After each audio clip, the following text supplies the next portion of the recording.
Hey everyone, Foundation Afro here to talk to you about Powerstar Golf, which, as I'm sure you can guess, is a hockey game.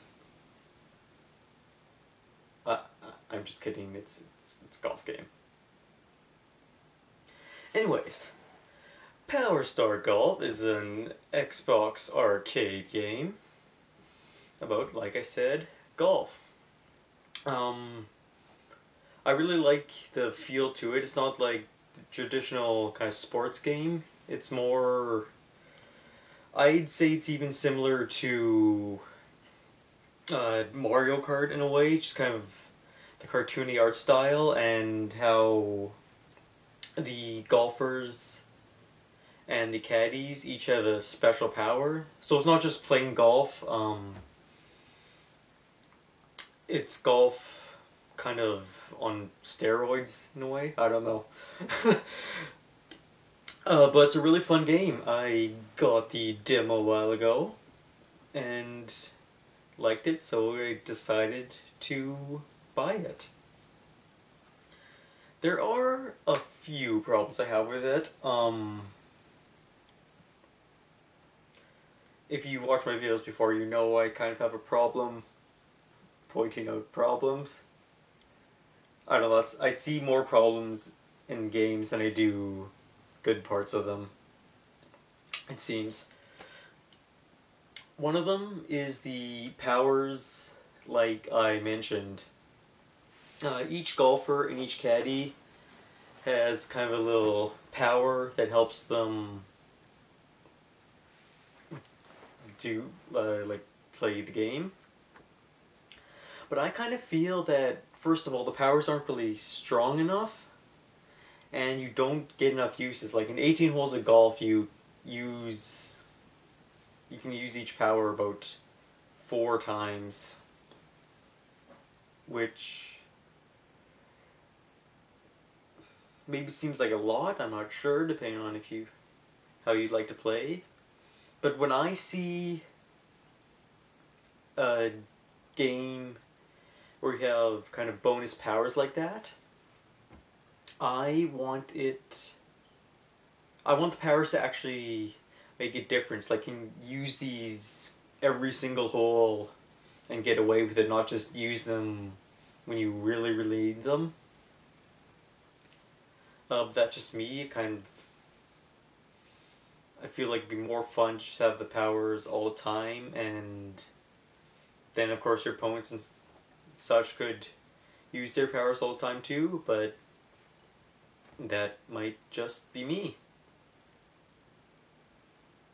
Another problem I have is the caddies, that there's only 2 of them.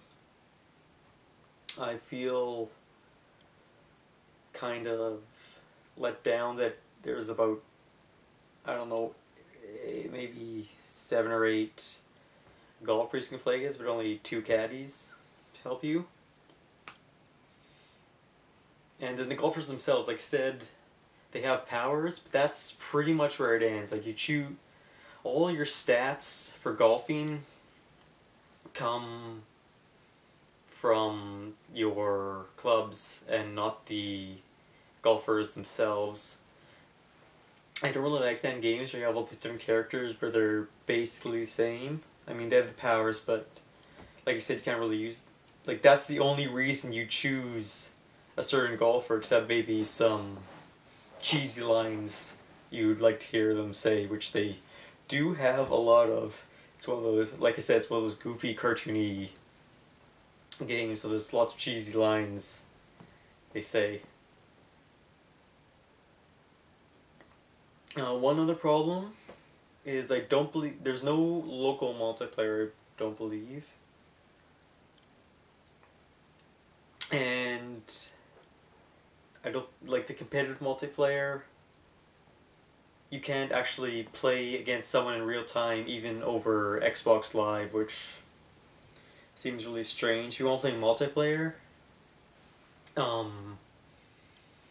you go online, kind of has a recording of different players' best holes, best runs for a certain hole, like best scores and stuff. Which brings up a couple problems. One, you can't play against them in real time. Two, you can't really play with your friends. And three, the fact that it records these means that I haven't really noticed it in game. But for that to be fair when it does that, all the stats like the wind direction and speed and everything basically have to stay constant all the time on each hole.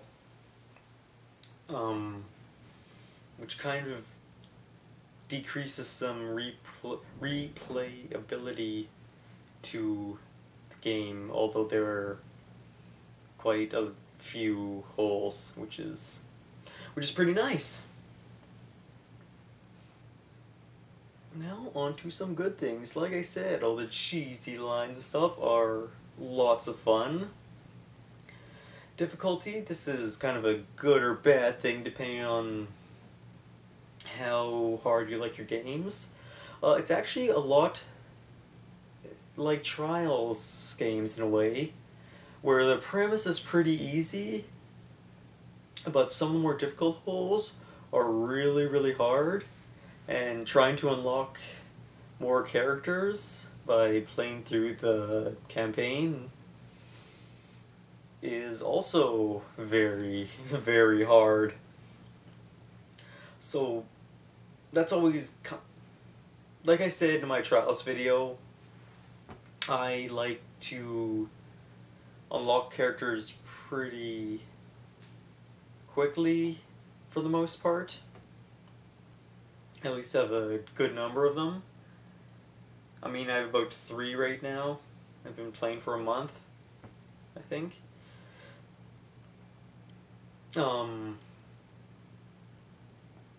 So I'm not always a huge fan of that kind of difficulty, but I know a lot of people like it, so I'm not going to say that's a bad thing about the game. I know it's kind of why people buy a lot of games. Like, that's why Trials is so popular.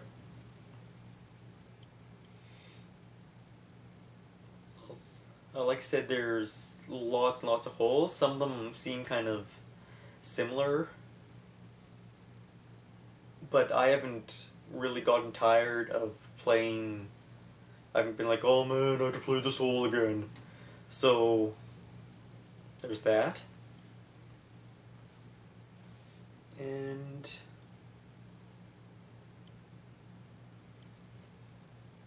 one more thing I don't like is upgrades. As far as I know, there aren't any microtransactions in it. And I've also never looked. But the problem with buying upgrades is you can't be like, hey, I want that wood and that putter and that iron. You buy like a deck of cards and you get 5 random items, which could include like clothes for your caddy or your golfer, and different perks. Oh, there's also perks I forgot to mention, which are neat. Just temporary things like wind affects you 10% less or something. So you get perks and different clubs, but it's all random, and you get points to buy these by playing matches. And the problem with being all random is it might take you a really long time to get what you want. I've never liked the random pick for stuff like that. But yeah, I think that's about all I have to say about Powerstar Golf. I want to ask you, have you played Powerstar Golf? What do you think of it? Tell me down below in the comments. If you like this video, please be sure to give me a like and subscribe, and I'll see you next time. Bye bye everyone.